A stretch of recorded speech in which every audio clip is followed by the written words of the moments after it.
He bought the unwanted daughter no one had wanted. But when Kael saw her face, he did the unthinkable. Lila didn't know that the warrior had set a single condition: he could return her if her face truly frightened the children. What neither of them realized was that one storm-lashed night in a cave would upend everything.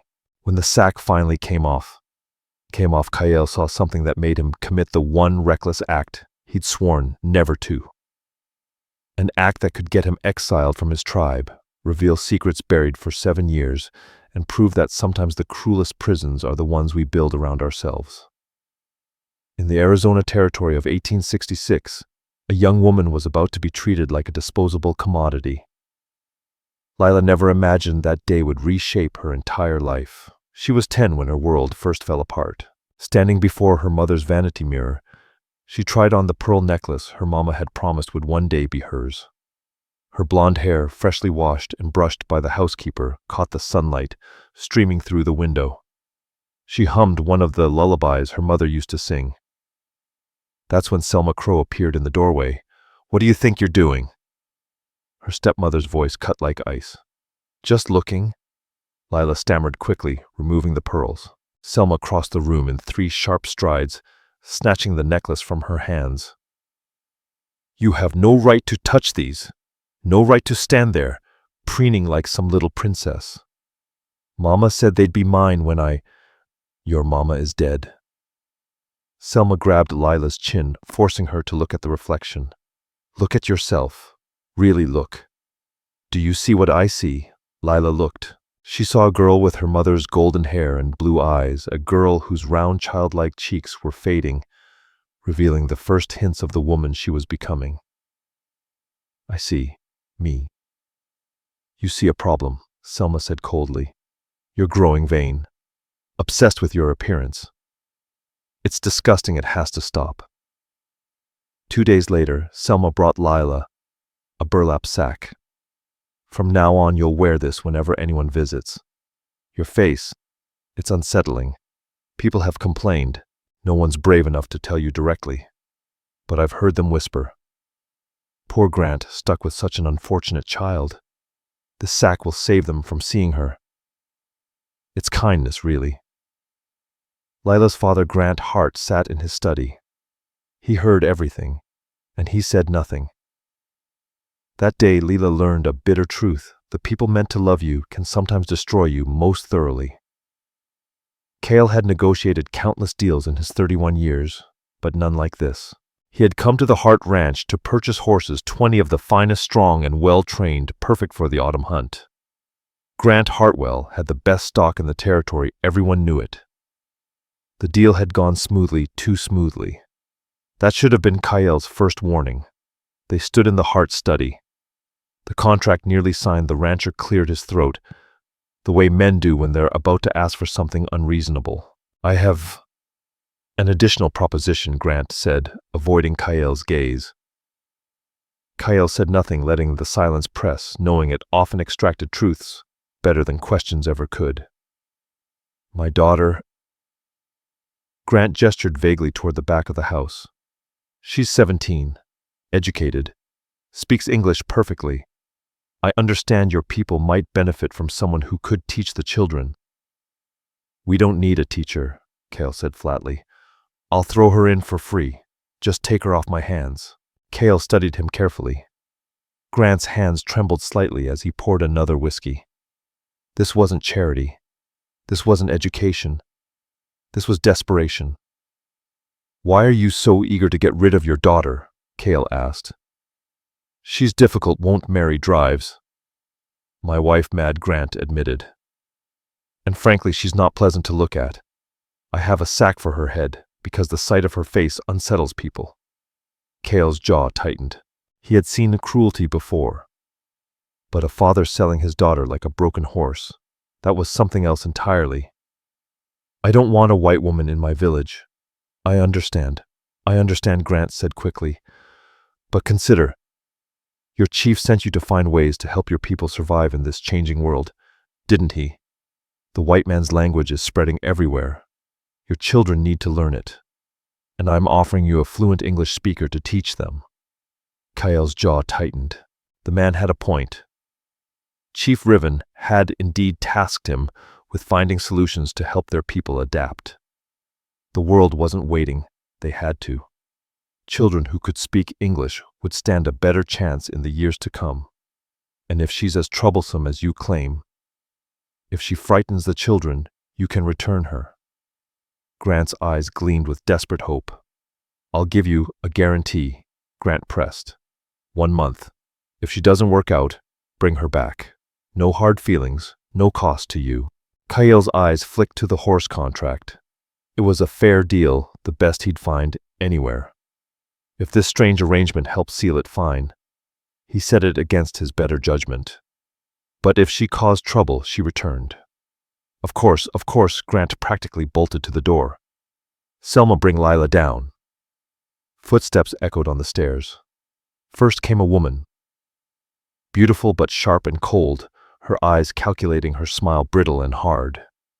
This must be the stepmother, Kael thought. Behind her came a figure that stole Kael's breath, but not for the reason he'd expected. The girl Lila had a burlap sack over her head, tied loosely at the neck. She was painfully thin, her clothes tattered and stained. From across the room, Kael could smell the unwashed scent clinging to her. This is Lila, Grant said, avoiding his daughter's eyes. Lila, you're going with this man. You'll teach English to the Apache children. Do you understand? A muffled voice whispered from inside the sack. Yes, sir. Good. Gather your things. She has no things, Selma said barely, hiding satisfaction. Nothing worth taking anyway. Kael's stomach turned as he watched. The girl remained motionless, hands clasped, head bowed, like someone who had learned the safest answer to everything was no answer at all. Then we leave now, Kael said, eager to get away from that house. He led Lila outside to his horse. She followed silently, her steps careful, likely unable to see well through the sack.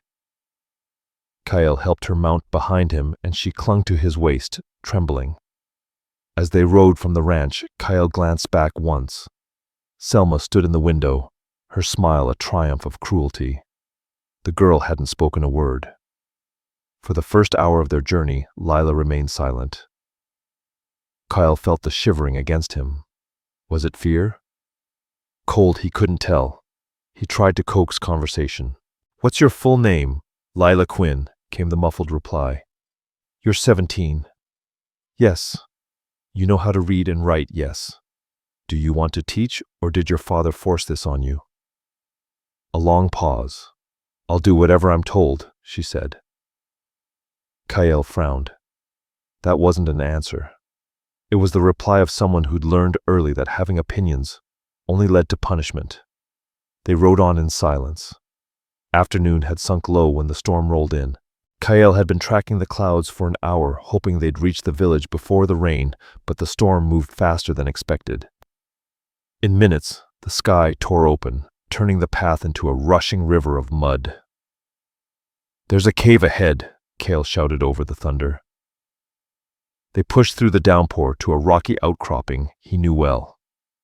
The cave was shallow but dry, a waypoint hunters had used for generations. He dismounted, helped Lila down, and led the horse to shelter, then returned to the cave entrance. Lila was exactly where he'd left her. Water streamed off the burlap sack. Her clothes were soaked through. She shivered violently, arms wrapped around herself, teeth chattering. You need to get out of those wet clothes, Kael said firmly. Lila shook her head. At least Kael thought she did, hard to tell with the sack over her head. You'll catch pneumonia. I have a dry blanket in my pack, he said. Wrap yourself in it. I can't, she whispered, her voice barely audible over the storm. Why not? The sack. I can't take it off. Kael stared at her. You're soaking wet. Your clothes are plastered to your skin. The sack is dripping water. You're freezing, take it off. I can't, she sobbed. Panic laced her voice now. People, they can't see my face. It's too horrible. It won't frighten anyone here, Kael said, keeping his tone calm. We're alone in a cave in the middle of the storm. There's no one here but me. You're safe. You'd be scared too. I've faced wolves, bears, armed soldiers. I don't scare easily. You don't understand. Lila's voice broke with tears. Selma said my face is monstrous, that I'm hideous. That's why you wear the sack. To protect others from having to see me, Kael whispered, a cold weight settling in his chest. He'd suspected cruelty in that house, but this was beyond anything he had imagined. They'd convinced this girl that her own face was a weapon. Lila, he said gently, you'll die from the cold if you don't get warm. I promise I won't run off screaming. I won't hurt you. I just need you to take off the wet clothes so you don't get sick. Can you do that? Long silence. Then with trembling fingers, Lila reached up and began to untie the sack. It fell away, and Kael forgot how to breathe. The girl before him was breathtaking, heartbreakingly beautiful. Her hair, golden tangled, streaked with dirt, still gleamed like wheat in sunlight. Her face was delicate, high cheekbones, a small, straight nose perfectly sculpted, but it was her eyes that stopped him. Blue, not pale like a winter sky, but deep, sapphire, enormous, terrified, brimming with tears. Don't look at me, she whispered, covering her face with her hands. Please, don't look. Lila Kael's voice sounded rougher than he intended. You're not ugly. She shook her head violently. You're just being kind. Selma said it. Selma lied. Every day. Every single day she told her she was hideous, that her face would frighten children, that she should be grateful for the sack because it saved others from seeing her horrible face. No, Kael said firmer this time. Lila, look at me. Slowly she lowered her hands, though still avoiding his gaze. You are not ugly. You are beautiful. Whoever told you otherwise was either blind or cruel on purpose. Lila's eyes lifted to his, searching for mockery or lies. She found neither. I don't understand, she whispered. Why would she lie? Because cruel people often destroy beautiful things, Kael said quietly. Now get warm before you freeze to death. Lila, still in shock, slowly removed her wet jacket with mechanical movements, then wrapped herself in the blanket he offered. She sat near the fire, staring at nothing, as if her entire world had shifted on its axis. Kael busied himself arranging their small camp, giving her space, though his mind raced. He had agreed to take her as a teacher, planning to return her if she didn't work out. He had expected someone difficult, perhaps even disfigured, as her father claimed. Instead, he found a girl psychologically tortured for years, made to believe she was a monster when she was anything but. Sitting by the fire now, with wet hair clinging to her shoulders, and those impossibly blue eyes reflecting the flames, Kael made a decision that went against everything he had planned. He wasn't going to return her, not in a month, not ever. This girl, this beautiful broken girl who had been convinced she was unworthy of being seen, she was coming home with him. He would show her the truth hidden behind that burlap sack, even if it meant defying his chief, risking his position, even admitting that he, a warrior who had sworn never to get involved with a white woman, was already falling for someone he had only just met. Outside, the storm raged. Inside the cave, something new was beginning, a fire that would change both their lives forever. Lila picked up the wet sack, staring at it in her hands. I should put it back on, she whispered. No, Kael said firmly. She looked at him confused. You don't need it anymore. You never did. When we reach your village, the children, they won't be frightened of you. I promise, she murmured, biting her lip, wanting desperately to believe him, yet unable to shake the weight of years of conditioning. They spent the night huddled near the fire, waiting for the storm to ease. Eventually, exhaustion took her. Lila fell into a fitful sleep by the warm glow of the flames. Kael remained awake, tending the fire, his thoughts racing. He'd set out to buy horses. Instead, he had found something far more complicated and infinitely more precious. By morning, the storm had passed, leaving the desert scrubbed clean, glistening under a pale sun. Kael helped Lila mount the horse. Her fingers reached instinctively for the burlap sack. Don't, he said gently, but the village. Trust me, please." She hesitated, then nodded. The sack was left behind in the cave. They rode on for another 2 hours. Lila's head stayed bowed, her tangled hair falling forward in an effort to hide her face. Every time the wind lifted a strand, she flinched, bracing for Kael to react with shock or horror. He never did. When they finally crested the hill overlooking the Apache village, Lila gasped. It was breathtaking. Dozens of traditional dwellings nestled in a sheltered valley, smoke curling from cooking fires, children laughing by the stream horses, grazing in makeshift corrals. It looked like peace, like safety, like everything she had never known. As they descended, she noticed the villagers, stopping, their eyes lingering. Women paused their chores. Men looked up from their work. Children pointed. "They're staring," Lila whispered, trying to make herself smaller. "Because I'm new, white, not because of my face." They rode straight to the largest home at the village center. An older man stepped forward, tall, dignified, silver-streaked black hair, the commanding presence of a born leader. "Riven." He spoke quickly in Apache to Kael, questioning but not angry. Kael answered in the same language, gesturing to Lila. Though Lila understood none of the words, she could read the tension in their body language. Riven was not pleased. Finally, he switched to English, his accent thick but clear. "Kael says you teach English to the children. Is this true?" "Yes, sir," Lila replied softly. "I can read and write. I've had a good education." "Why do you look frightened, child?" The question caught her off guard. No one had ever asked such a thing. I'm not used to people seeing my face," she admitted. Riven studied her carefully. "And why is that?" "My stepmother, Selma. She said it was unpleasant to look at, that I should keep it covered." He stepped closer, inspecting her with the same detached eye someone might use to examine livestock. "Your stepmother was either blind or jealous. You are a pretty girl.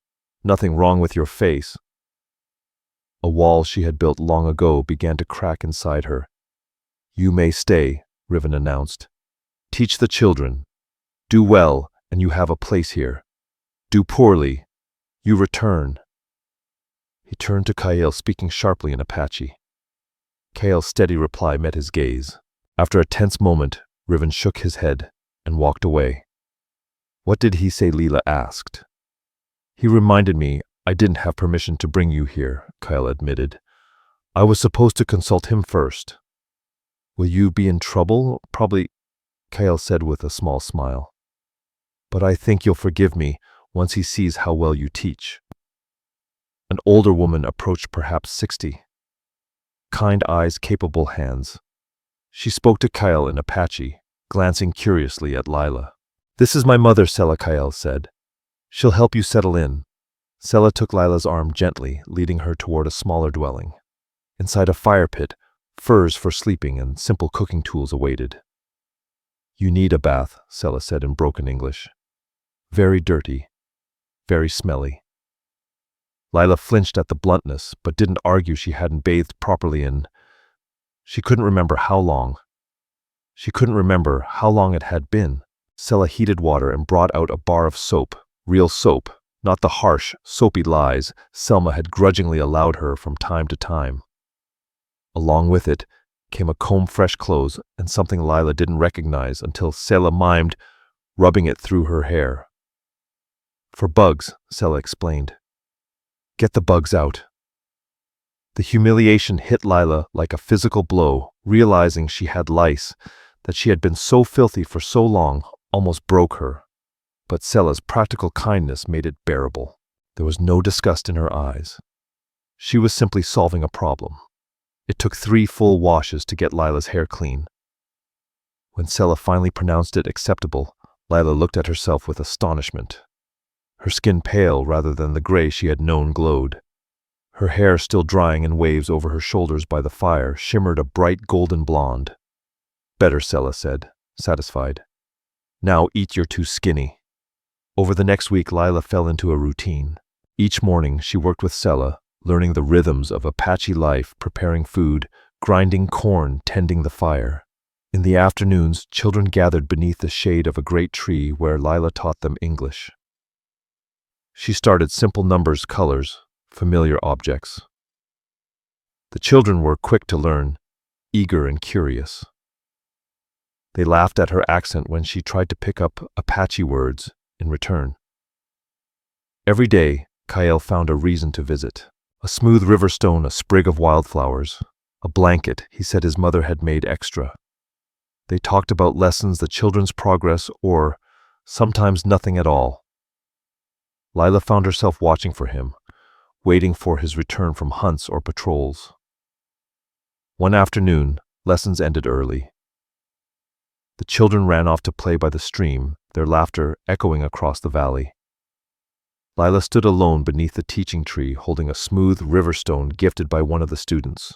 Without thinking, she walked to the stream where the water lay calm and clear as glass. For 7 long years she had avoided her reflection. Selma had smashed every mirror in her room, told her even the sight of her own face would horrify. But now, standing at the water's edge, curiosity overcame fear. Slowly, heart pounding, Lila knelt and gazed down. A stranger stared back. No, not a stranger. Herself. But a version she had never been allowed to know. Hair clean brushed daily by Selma's patient hands fell in golden waves around her face. Her skin, washed properly for the first time, no longer gray with filth, was fair and clear. Her eyes, the blue eyes Selma had called pig-like and beady, were large, expressive, impossible to ignore. She was beautiful. Lila gasped and spun around. Kael stood a few feet away, his expression soft. "I didn't mean to startle you," he said. I saw you looking at your reflection," he continued, "and I wanted to make sure you saw what I see." "What do you see?" Lila's voice was barely a whisper. Someone who survived 7 years of being told she was a monster, and somehow remained kind. Someone who plays with children she used to frighten. Someone who smiles, who laughs, learning the world isn't all cruel. Kael stepped closer. "I see someone extraordinary." Tears slipped down Lila's cheeks. "I spent so long believing I was hideous that I didn't deserve to be seen. And now looking at your reflection, you don't even recognize yourself. That's because you're finally seeing the truth, not Selma's lies." "The children," Lila said suddenly. "Today, little Kaya." She touched my face and said I was pretty. And I didn't believe her. I thought she was just being kind, but she was honest. Children always are. Lila looked back at the water, then at Kael. "Thank you for bringing me here, for showing me I was wrong about myself." "You weren't wrong," Kael said softly. "You were lied to. There's a difference." That night, for the first time in 7 years, Lila slept without nightmares of her own monstrous reflection shattering in broken mirrors. 2 months passed. Lila had transformed. Regular meals had filled out her gaunt frame. Clean hair and clear skin revealed the beauty that had been hidden all along. More importantly, something inside her had shifted. She laughed now, played with the children, sang while working. The frightened, silent girl who had arrived with a sack over her head was slowly disappearing, replaced by someone brighter, more alive. One evening, Kael found her sitting by the river, watching the sunset smear the sky in shades of orange and pink. "May I join you?" he asked. Lila nodded, and he settled beside her. After a quiet moment, he spoke. "Lila, can I ask you something?" "Of course." "Why did you believe them, your father and stepmother? Why did you think you were ugly when you weren't?" Lila was silent for so long. Kael thought she wouldn't answer. Then when you're told something every single day of your life, from the age of 10, you start to believe it. Especially when the person telling you is supposed to love you. "What happened when I was 10, she whispered. "I was starting to look like my mother," Lila said softly. "Selma married my father when I was 5. For the first few years, she mostly ignored me. But when I turned 8 or 9, I started changing, looking more like the woman in the portraits my father kept of my mother. Your mother was beautiful. Yes. And Selma couldn't stand it. She began finding fault with everything about me. Then came the sack. She said it was for my own good, that people were frightened of me, that I should be grateful she was protecting me from their cruelty. And your father let this happen. Lila laughed bitterly. My father was a coward. He let Selma do whatever she wanted, because it was easier than standing up to her. Kael reached over and gently turned her face toward his. You know the truth now, don't you? You know you're beautiful. Lila's eyes filled with tears. I'm starting to believe it. When you look at me, when the children look at me, when Sela looks at me, none of you see something frightening. You just see me because that's all there is to see. A beautiful, kind, brave woman. I'm not brave, she said. You survived 7 years of psychological torture. You're teaching yourself a new language in a new culture. You wake up every day and choose to believe into a future different from your past. That's brave. Lila looked at him. Really looked.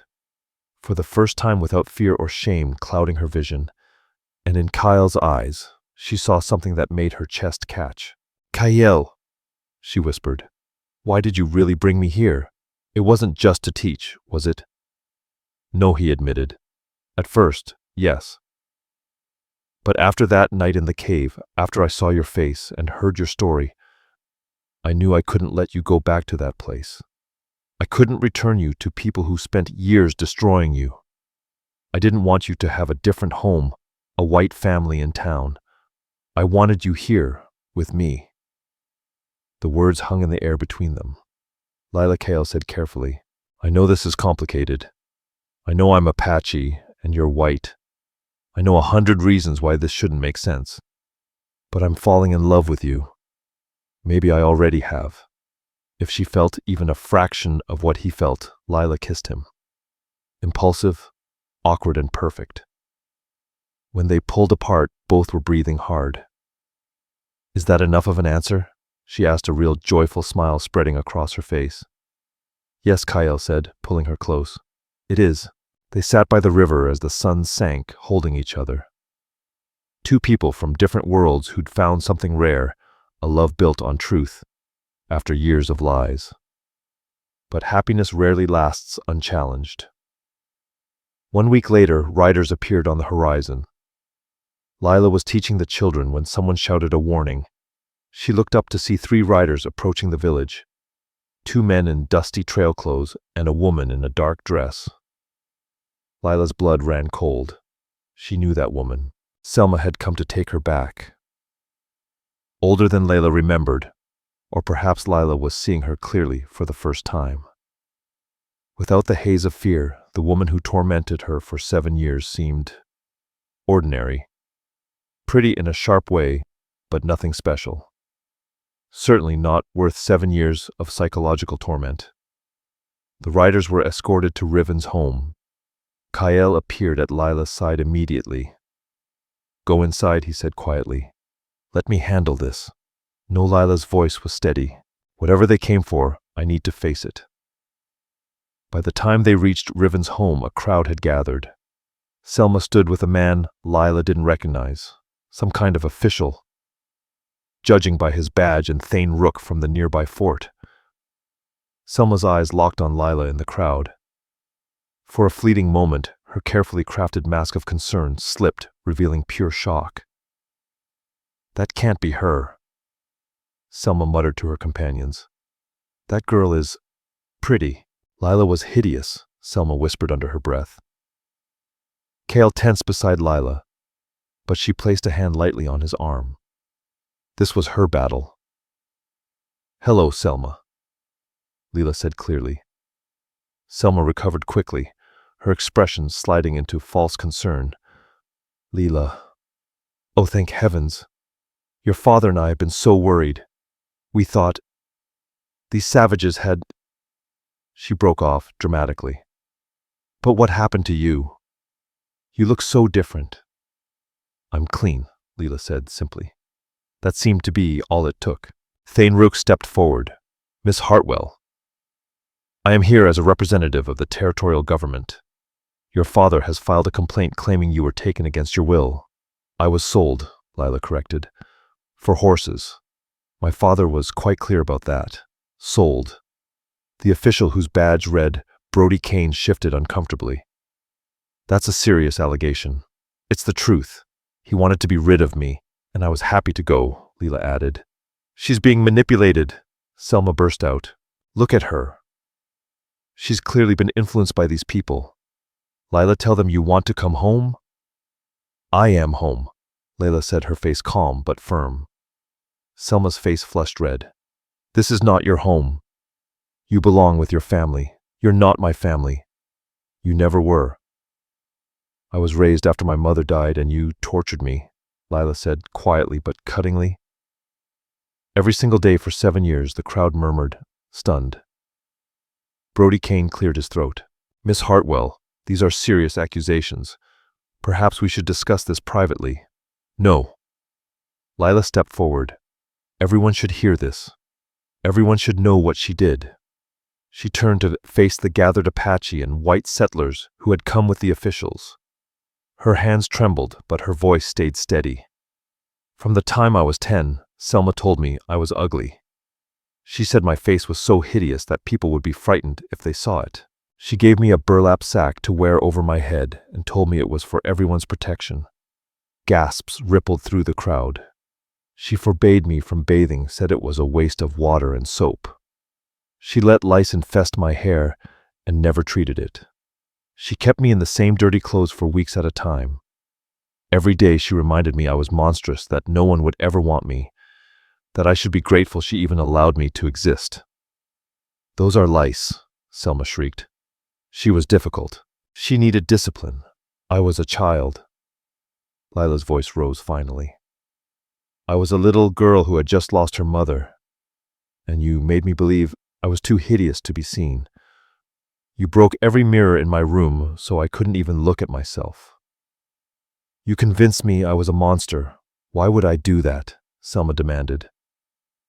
Because I was starting to look like my mother, Lila said firmly. And you couldn't stand the thought that I might grow up to be prettier than you. The truth of that statement hung in the air. Everyone could see it now, the beautiful young woman standing before them and the desperate older woman who had tried to destroy her. Brody Kane looked between them, clearly out of his depth. Miss Hartwell is still a minor.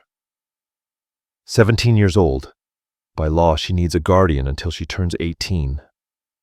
When do you turn 18? Thane Rook asked Lila. 2 months from now. Then here's my ruling, the sheriff said. You'll be placed in neutral custody at the territorial orphanage until your birthday. At that point, you're free to choose where you want to live. No, Kael stepped forward. She stays here. She's a minor.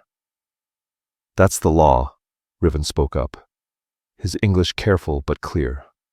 The girl teaches our children. She is valuable to us. We will keep her safe until her birthday, then she chooses. With all due respect, Chief, I can't leave a white girl in an Apache village. Why not? Riven's eyes were hard. You think we would harm her? Look at her. She's healthy, happy, clean, more than she ever was with her own people. Brody Kane studied Lila closely, really studied her, the way she stood close to Kael, the way the Apache women had positioned themselves protectively around her, the way the children clung to her skirt. 2 months, he said finally. She stays at the orphanage for 2 months. Then she's free to choose. That's my final word. That's not fair, Selma protested. Life rarely is, ma'am, the sheriff replied, tipping his hat. Miss Hartwell, pack your things. You leave in an hour. Lila felt tears sting her eyes, but she wouldn't let them fall. Not here, not now. She had cried enough in her life. She turned to Kael. I'll come back. I promise. I know you will, he said, pulling her close, indifferent to who was watching. 2 months. I'll be waiting. As they led Lila away, she looked back at the village that had become her home, at the children who had learned to call her teacher, at the woman who had shown her motherly kindness, at the man who had shown her what real love looked like. 2 months. She could survive 2 months. She had survived 7 years. The territorial orphanage loomed ahead, a gray building smelling of boiled cabbage and carbolic soap. Lila was assigned a small room on the second floor, clean, but sparse, with a narrow bed and a single window looking out onto the dusty street. The matron, a stern woman named Mrs. Blackwell, eyed her suspiciously. "You're the girl from the Apache village?" she asked. "Yes, ma'am." 17 years old, I'm told. Old enough to know better than to run off with savages. Lila bit back a sharp reply. 2 months. Just 2 months. The days dragged, crawling with agonizing slowness. Lila helped with the younger children, teaching them to read and write. She cleaned, cooked, and tried to stay out of trouble. Each night she marked another day off her calendar, counting down to freedom. 3 weeks into her stay, a new girl arrived. Maybe 8 years old, with tangled dark hair and eyes that held a fear Lila knew all too well. The girl, Maisie, was placed in a room with 3 other children, but she spent most of her time hiding in corners, arms wrapped around herself, refusing to speak. One afternoon, Lila found her in the garden, sitting behind the woodshed, with her knees pulled to her chest. "Hello," Lila said softly, sitting nearby, but not too close. "I'm Lila. You're Maisie, right?" The girl didn't respond at first, but her eyes flicked toward Lila for a brief moment. "I know what it's like to be afraid," Lila continued gently. "To feel like you don't belong anywhere. To think there's something wrong with you." Maisie's eyes lifted fully now, searching Lila's face with desperate curiosity.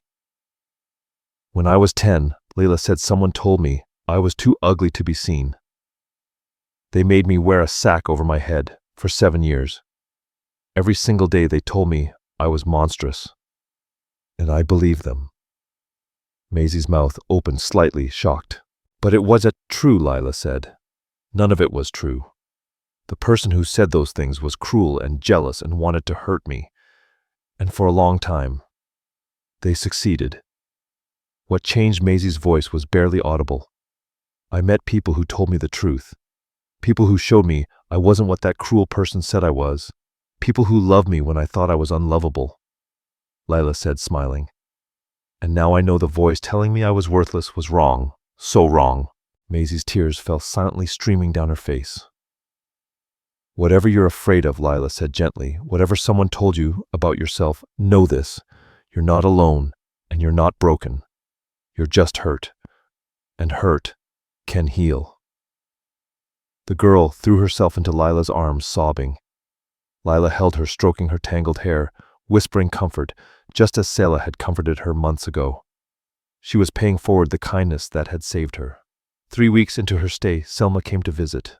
Lila was in the garden hanging laundry when Mrs. Blackwell called her inside. "You have a visitor," the matron said. Selma sat in the parlor, dressed in her finest clothes, her face arranged in an expression of concern. "Hello, Lila." Lila said nothing. "I wanted to explain." Selma began hesitantly. "You have to understand. I was only trying to protect you. Protect me. By convincing me I was too hideous to be seen." Lila's voice was steady. "You were becoming vain." Selma's mask cracked slightly. "Always looking at yourself in mirrors, caring about your appearance. I had to teach you humility. I was 10 years old.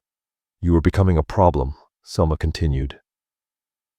Lila stared at her stepmother and finally understood. Selma hadn't been protecting her. She had been destroying her, systematically, deliberately crushing any chance Lila had at confidence, happiness, or love. "Why do you really hate me?" Lila asked quietly. "What did I ever do to you?" For a fleeting moment, something like honesty flickered across Selma's face. "You had everything. A father who adored you, beauty that would only grow with time, inheritance. I had to work for everything I have, and you just got it. So yes, I hated you, and I won't apologize for trying to take what should have been mine." Lila felt something settle inside her. It wasn't forgiveness. She would never forgive this woman. But it was understanding. Selma was small, petty, cruel, and that had nothing to do with Lila. It never had. You failed, Lila said simply. I'm free now.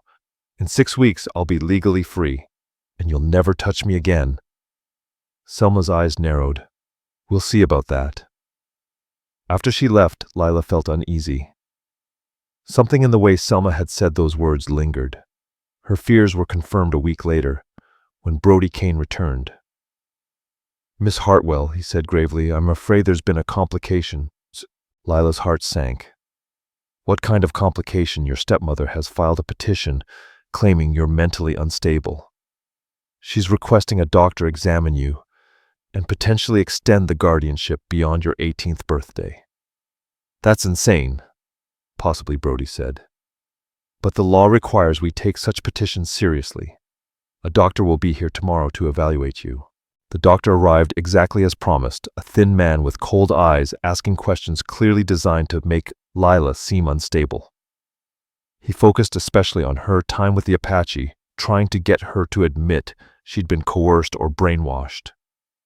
Lila answered calmly and rationally, but she could see him taking notes, nodding to himself as if confirming suspicions. The doctor has recommended you be placed in a care facility, Brody told her 2 days later. He believes you've been unduly influenced and need treatment. Treatment for what? Being clean, being happy, learning a new language. I'm sorry, Miss Hartwell. The petition has been approved. You'll be transferred to the women's asylum in Silver City the day after tomorrow. Lila felt the walls closing in. The asylum.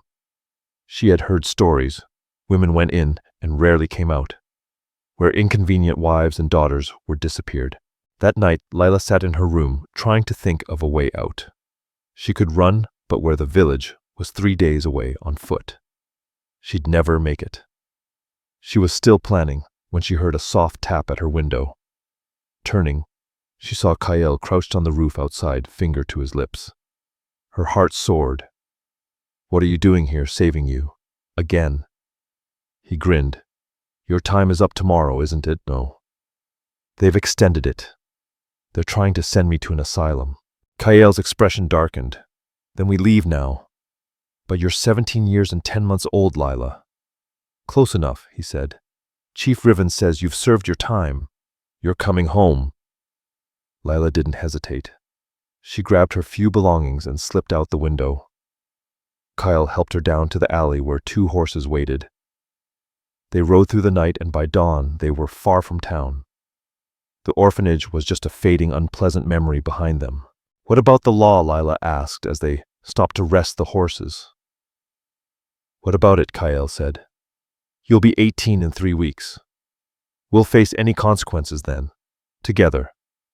Lila leaned against him, feeling safe for the first time in weeks. Selma will be furious, she said. Good. She deserves to be. They reached the village as the sun dipped low. The children saw them first, running with joyous shouts. Sela emerged from her home, tears glistening in her eyes. Even Chief Riven smiled. That night, as Lila sat by the fire surrounded by the people who had become her family, Kael took her hand. 3 weeks, he said, then you'll be free, truly free. And I'd like to ask you something. What, marry me? Tears streamed down Lila's cheeks. Happy tears this time. Yes. Yes, absolutely yes. They kissed and the village erupted in cheer. For the first time in her life, Lila felt she truly belonged somewhere. But they had forgotten one thing. Selma was not the type to give up easily, and she had 3 weeks to cause as much trouble as possible. On the morning of her 18th birthday, Lila awoke to the sound of horses, many horses. She stepped outside the dwelling she shared with Kael and saw a contingent of soldiers riding into the village, led by Thane Rook. Behind them came a wagon carrying 3 people. Brody Kane, a woman Lila didn't recognize, and Selma. Chief Riven stepped forward to meet them. His face was impassive. You come in peace, Captain, Kael demanded. We come with a warrant, Rook said, clearly uncomfortable for Lila Quinn. On what charge? Kael moved to stand protectively beside Lila. Theft. the unfamiliar woman announced, rising in the wagon. I'm Clara Hart Grant's sister. I've been appointed executor of his estate since his passing 2 weeks ago. Lila felt the ground shift beneath her. Her father was dead. He left a will. Clara continued leaving everything to Lila. However, Mrs. Selma Crow claims Lila stole valuable items before leaving, including cash and jewelry, worth over $500. That's a lie, Lila said firmly. Is it? Selma stepped forward, her face a mask of false sorrow. Lila, I understand you're angry with me, but theft is a serious crime. Just return what you took and we can forget this unfortunate business. I didn't take anything. I left with literally nothing but the clothes on my back. She's lying. Selma snapped to the soldiers. She's been living with savages for months. She's clearly been influenced. You can't believe anything she says. Brody Kane dismounted. Mrs. Crow, you'll have to come with us. If you're innocent, we'll sort this out in court. Until then, no. Kael stepped in front of Lila. She stays here. Son, don't make this difficult, Selma warned. I don't want anyone hurt. Neither do I, Kael replied, which is why you're going to listen to what Lila has to say. Clara spoke up. Actually, I'd like to hear it too. I never trusted Selma, and I want to know the truth about my brother's death. Selma went pale. His death was natural. Heart failure. After only a year of marriage to you. Clara's eyes narrowed. How convenient. Are you accusing me of... I'm not accusing anyone yet, but we should sit down and discuss this properly. Captain, would you allow an informal hearing here, with the understanding that if evidence of wrongdoing emerges, proper legal proceedings will follow? Rook looked relieved. That seems reasonable. What followed was unlike any trial Lila had ever imagined. They sat in a circle in the center of the village Apache, and white soldiers and civilians, all witnesses to what was about to unfold. Lila spoke first, recounting her story from the beginning, the death of her mother Selma's slow, deliberate cruelty, the burlap sack, and 7 years of psychological torment. Her father's decision to sell her, her life with the Apache, the happiness she had finally found. And you took nothing from your father's house? Clara asked. Nothing. I had nothing to take. Selma made sure of that. She's lying. Selma shrieked. She stole from us and ran away. Now she's trying to blame me for her own crimes. Then let's look at the evidence, Clara said calmly. She produced a ledger. These are my brother's financial records, which I obtained after his death. According to this, in the week before Lila left, there was a withdrawal of $500 in cash. It's marked here as household expenses. Can you explain that? Selma's face flushed. Grant made that withdrawal. I don't know what for. Interesting, Clara said. Because according to the bank manager, it was you who withdrew the money using a power of attorney Grant had given you. She flipped a page. And here's a receipt for jewelry sold in Silver City. Jewelry that matches the description of items my mother left to Lila, sold by you 3 days after she left. The silence was deafening. You stole from Lila. Clara said, her voice cold. Then you tried to have her arrested for theft to prevent her from claiming her inheritance. That's not... Selma looked around wildly. She drove me to it. Living with that hideous girl all those years, I deserved some compensation. She wasn't hideous, Clara shot back, voice shaking with anger. I've seen pictures of Lila as a child. She was beautiful. You're the one who made her believe otherwise. You kept her filthy and covered. You're the monster, Selma, not her. Selma's mask shattered completely. Yes, I hated her. I hated that my husband loved his dead wife more than he ever loved me. I hated that his daughter was prettier than I would ever be. I hated that she was going to inherit everything while I got nothing. So yes, I tried to destroy her, and I would have succeeded if she hadn't been sold to these savages. The confession echoed across the village. Thane Rook stood slowly. Mrs. Crow, I'm placing you under arrest for theft, fraud, and suspicion of murder. We'll be exhuming your husband's body for examination." As the soldiers moved to restrain Selma, she lunged at Lila, screaming, "Are you ruining everything? Everything. You should have stayed under that sack where you belonged." Kael caught Selma before she could reach Lila, holding her back effortlessly. She struggled and screamed until the soldiers finally dragged her away. Lila stood frozen, barely able to process what had just happened. Clara approached her gently. "I'm so sorry, Lila, for everything. I should have paid more attention to what was happening in that house. I failed you." "You didn't know," Lila said quietly. "I should have. You're the rightful heir to your father's estate. It's not much, the ranch, some land, about $3,000 in the bank. It's yours now. I'll handle the legal transfer, and you'll have full access by the end of the month." Lila looked at Kael, then at the village around them. "Can I do something with it?" "It's your money. You can do whatever you want," Clara replied. "Then I want to build a school. Here in the village. A real school with books and supplies where Apache children can learn English and white children can learn Apache. A place where both cultures come together." Clara smiled. "That's a beautiful idea. I'll help you make it happen." 3 weeks later, Lila and Kael were married in a ceremony blending Apache tradition with white customs. Clara attended along with several white families from the nearby town who had heard Lila's story and wanted to show their support. Lila wore a white dress that Selma had helped her make, decorated with Apache beadwork along the hem. Her hair hung loose and golden down her back, wildflowers woven through it. As she and Kael exchanged vows, Lila caught her reflection in a polished metal mirror, something she had avoided for months, still half afraid of what she might see. The woman looking back at her was beautiful, but more than that, she was happy, confident, free. "You're smiling," Kael whispered. "I just realized something," Lila said. "For 7 years I believed I was too ugly to be seen, and now I know the truth.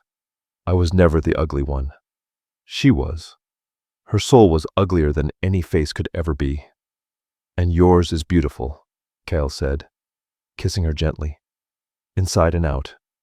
5 years later, the school stood proudly at the edge of the village, its walls painted white with blue trim, smoke curling from the chimney on a cool autumn morning. Inside, 40 students, Apache and white, sat side by side, bent over their lessons, their voices blending 2 languages, learning to coexist. Lila stood at the front of the classroom, one hand resting on her rounded belly, the other pointing to words on the chalkboard. She was pregnant with their 3rd child. Their son William was 4, currently helping his grandmother Selma grind corn. Their daughter, named Lila after Kael's mother, was 2, and napping in the small quarters attached to the schoolhouse. Teacher Lila, a boy, raised his hand. "How do you say brave in Apache?" Lila smiled, spoke the word, and watched all 40 students. Apache and white repeated back in unison. This was her dream. Realized a place where children learned that differences weren't threats, but gifts. Where 2 worlds met and discovered they had more in common than either had believed. After lessons ended and the children scattered, Lila walked slowly home, hands supporting her back. Kael was already there, playing with William in front of their dwelling, a larger home now built to fit their growing family. Mama William ran to her, and she caught him with a laugh. "How was teaching today?" Kael asked, kissing her forehead. "Wonderful. Tiring. The baby's been kicking all day. He's going to be a warrior."